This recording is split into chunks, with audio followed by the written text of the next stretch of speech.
I have a pretty normal life. Like most of my friends, going to school, doing assignments, meeting people, learning and failing, returning home, and enjoying a hot bath in the evening. Nothing to write home about, so I pretty much live in the zone of normality. And I know how lucky I am. I haven't encountered many obstacles compared to other people who are struggling against wars, famine, destitution, and such like. My life is a life that many unlucky people want to have.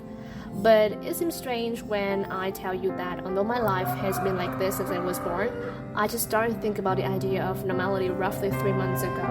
The idea of normality is quite straightforward. What I want to say here is that it's about living a normal life with enough money, enough comfort, enough support, enough scores to pass exams, everything is just enough. Even you are not pretty much brilliant, not really talented, far from remarkable. You are just enough. The idea is quite vague, I know, but deep down, I think many of us right now can relate to it. And because of the unpredictability and irony of life, the notion of normality can be quite funny though, but bear with me. When you think about normality, you imagine a life that is not disrupted by dramatic certain changes that can turn your life upside down. Rather, you think about it as if it is a line. And although there are some bumps here and there along the way, overall it is still a straight line in essence. And from my point of view, a life of normality can be an interesting one. You may be wondering why this can be the case. To find out the answer, stay tuned. In today's episode, we're going to listen to and learn from different people talking about normality to see whether there is a way for us to steer clear of being stuck in a rut, or to see whether we are really living an interesting life.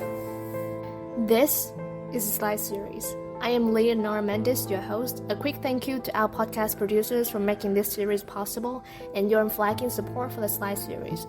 If you want to continue to watch high-quality episodes like this, please do not hesitate to shower us with likes and comments and subscribe to our channels. You can now follow us on YouTube and Anchor for more interesting videos. Best regards, Leonor Mendes. Well, to make sense of the whole thing, I did a little bit research into this topic. First, the idea of normality, along with its relevance, dominates the 20th century literature landscape.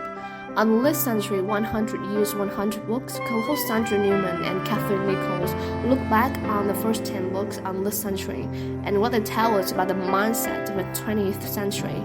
A lot of fundamental questions are raised along the way, like why was the 20th century so obsessed with what is normal and what is transgressive? How did normality become uncool? 20th century literature also tended to, fetishize pain, particularly the pain of marginalized people. Why was this and what does it mean? There are some works rebelling against the sense of normalcy and some embracing it, but overall, normality seems to be at the center of most works regardless of whether the writers shunned it or loved it. And it's quite obvious, at least to me, to fathom out why some writers, even many of us in today's world, constantly resist normality.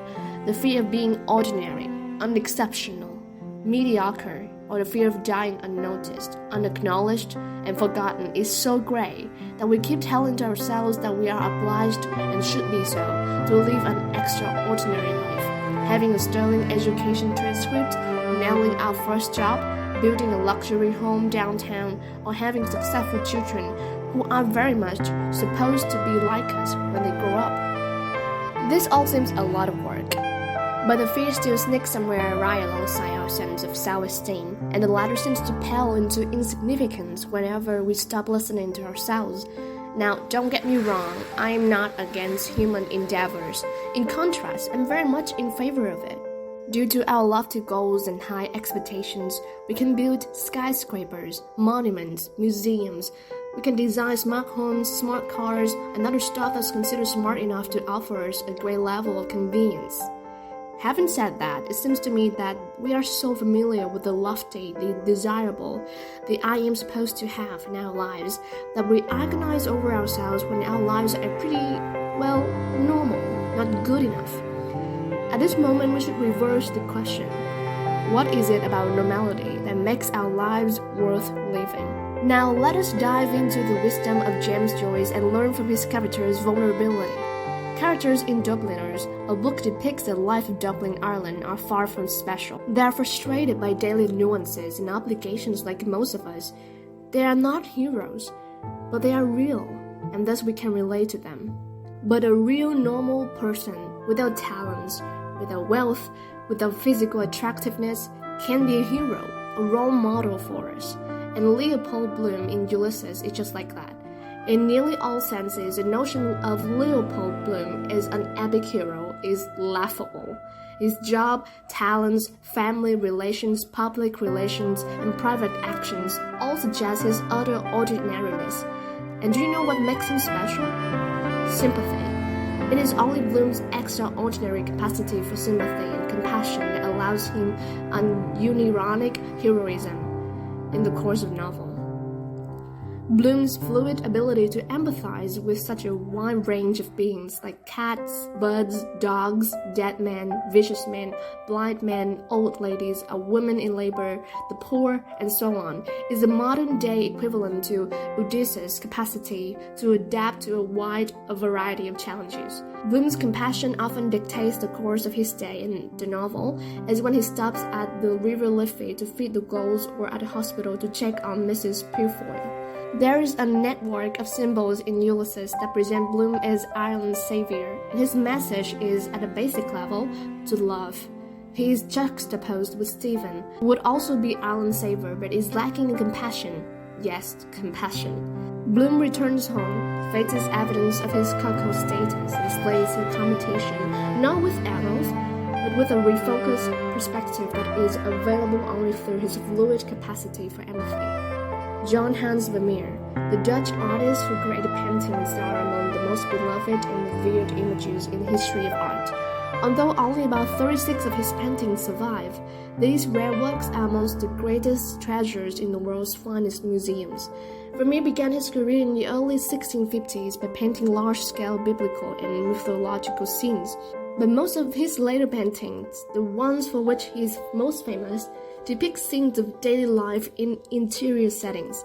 These works are remarkable for their purity of light and form, qualities that convey a serene, timeless sense of dignity. Vermeer also painted cityscapes and allegorical scenes. This is one of my favorites. As we see a woman mending a garment, sitting near the door, no doubt because there is better light, we sense the strain in her back as she stoops over her work. It is her posture that allows us to sense the age of the woman and the resigned nature of her disposition. The contrast between her white apron and the darkness of the interior brings her work into greater focus.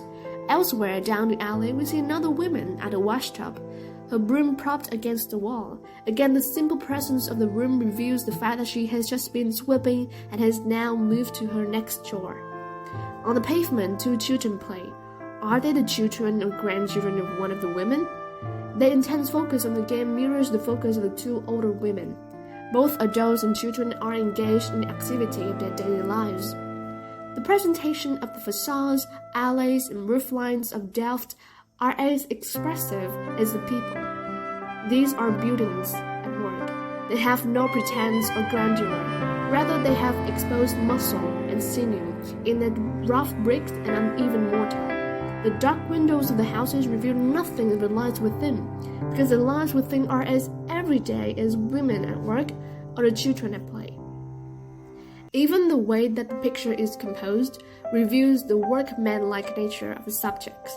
The right edge of the picture simply cuts off, with no attempt to frame the scene with any sense of completeness.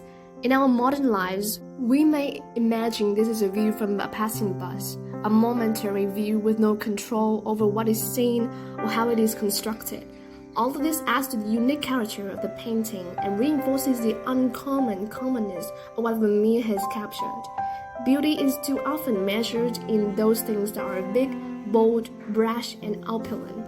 When we think of great masters' paintings, we tend to recall the religious, courtly art of the Italians or the grand canvases of Rembrandt.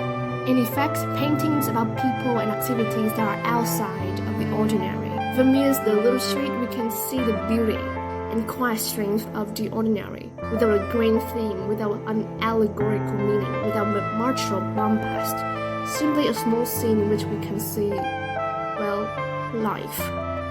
These are wise sayings of Jeffrey, who is a qualified architect. He is the author of Design Process in Architecture 2018 and Architecture and Introduction 2010, as well as numerous articles for magazines and journals. Check them out. Are you drinking something right now? Whether tea or coffee, I need your company. Throughout our lives, we sip at our wine thinking about things that bother or haunt us, some of which may be eventful, fascinating, alluring, but some aren't like that at all. Personally, I usually drink tea when I feel bored and coffee when I want energy busts. Nothing fantastic happens, just to fulfill my daily obligations because I need energy to go through my days, simply like that. But I don't know, maybe deep down, in a philosophical sense, the sips of the uneventful are necessary, even indispensable, and they cannot be got rid of. We have a name for this: the importance of the unimportant. I really love the teachings of Christianity, one of which is to embrace the unimportant in ourselves and our deeds. Dr. Jeff Johnson, in The Importance of the Unimportant, once said, "Every unknown deed is indeed known by God.